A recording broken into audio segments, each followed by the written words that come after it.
famille. Eh oui, ça y est, on a repris le travail. Fallait que je te fasse une vidéo au volant parce qu'il n'y a pas la mort au tournant, gros. Ah frère, fallait que je te parle d'un truc. Le loto du patrimoine, frère, c'est pas une enculerie ça. C'est pas une escroquerie du gouvernement. Oh, bizarrement, Stéphane Bern, juste avant sa campagne pour le loto, il nous fait croire qu'il va nous faire une Nicolas Hulot en disant les gars, je m'en vais du gouvernement, j'ai pas les moyens, me donne pas l'argent pour. Pourquoi frère? Tout simplement, je te le dis moi, pour que tu sois là et que tu envoies la main au portefeuille et que tu joues beaucoup à ce loto du patrimoine. Frère, vous êtes sérieux?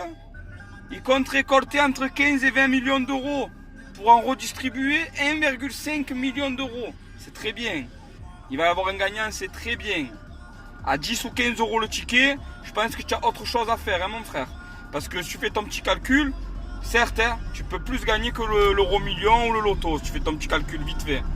Mais si jamais il y a beaucoup de gens qui viennent à jouer, et tu vas voir, moi je te le dis maintenant, hein, tu vas voir qu'ils vont récolter bien plus que 20 millions d'euros. Pourquoi? Parce que Stéphane Bern, il a fait le mesquin. Il s'est mis à pleurer. Ah, je vais m'en aller du gouvernement, un poste auquel je suis bénévole. Mais frère, certes tu es bénévole à l'Elysée, certes tu n'as pas de rémunération. Mais quel avantage tu as, frère? Quelle manche longue tu viens d'avoir en plus que ce que tu avais déjà? Frère, c'est pas des connaissances que tu as pris, frère. Là, tu es enceceux, tiens. Moi, je te le dis, mon cousin. Donc, les Français, j'appelle au boycott de ce fameux loto. Vous voulez participer à la rénovation du patrimoine? Je ne vous dis pas le contraire. Faites-le, c'est très bien.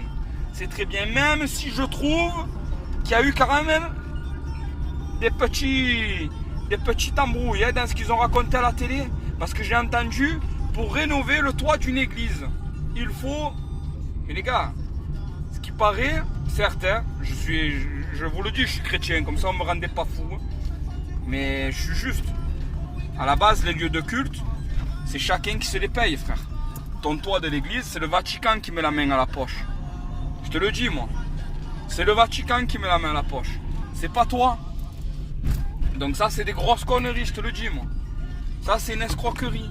Parce qu'en fait, tu dois te gérer toi, hein. Tu dois te gérer toi, tes églises. Et c'est simplement les châteaux, les machines comme ça qui sont le patrimoine.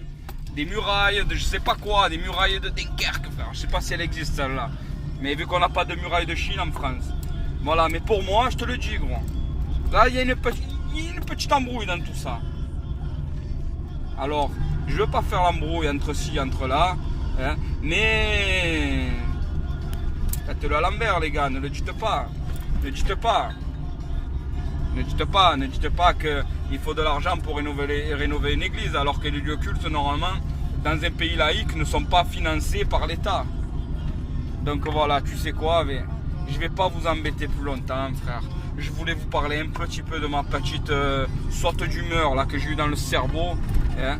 Et vraiment, il faut que tu saches un truc, hein, gros. Aujourd'hui, c'était la rentrée.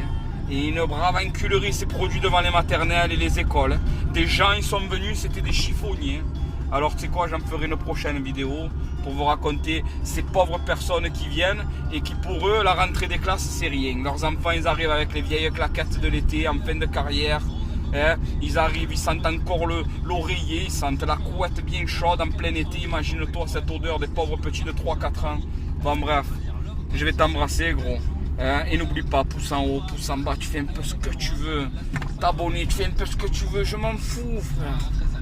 L'essentiel, c'est que tu me dis juste ce que tu penses. Que ce soit bon ou mauvais, que tu m'insultes de ce que tu veux. C'est pas grave, régale-toi, frère. On est intouchable, gros. Mais, voilà. Je suis intouchable, gros. Tu peux pas, ça peut pas me toucher ce que tu vas me dire. Parce que je suis une colombe, tu es un crapaud, mon frère. Eh, bravo et bon coup, mon cousin. Ciao la famille.